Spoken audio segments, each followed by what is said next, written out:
నిన్ననే ఎమిరేట్స్ వాళ్ళు తమ సర్వీసులు బిగించేయాలనుకున్నారు, ఇంకో పక్కన ఇరాన్ కూడా సర్వీసులు బిగించేయాలనుకున్నారు. కానీ ఒకళ్ళ విమానాశ్రయాలు ఒకడు కొట్టుకున్నారు.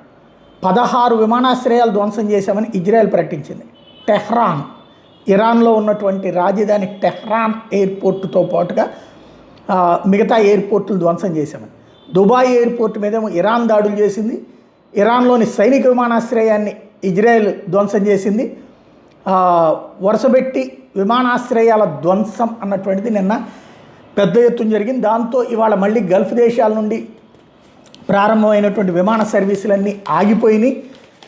ఎవరి కోసం ఏంటి అంటే ఇక ఒకళ్ళనొకళ్ళు నాశనం చేసుకోవాలన్నటువంటి పగతో కసితో జరిగిపోతున్నటువంటి వేళ విమానాశ్రయాల ధ్వంసం అన్నటువంటిది రొటీన్గా జరిగిపోతున్నటువంటి పరిస్థితి.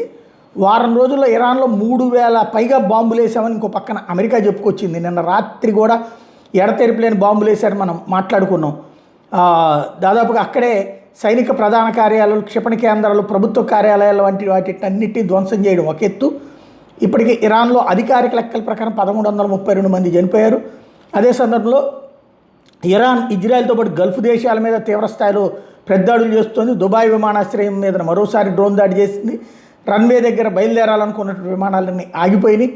విమానాశ్రయంలోని టన్నెళ్లలోకి జనాల్ని పరుగులు పెట్టించాల్సినటువంటి పరిస్థితి వచ్చింది. ఇజ్రాయెల్ దాడులు ఒకవైపున ఉధృతమవుతున్నాయి, ఇటు వీళ్ళ దాడులు ఇంకోవైపున ఉధృతమవుతున్నాయి.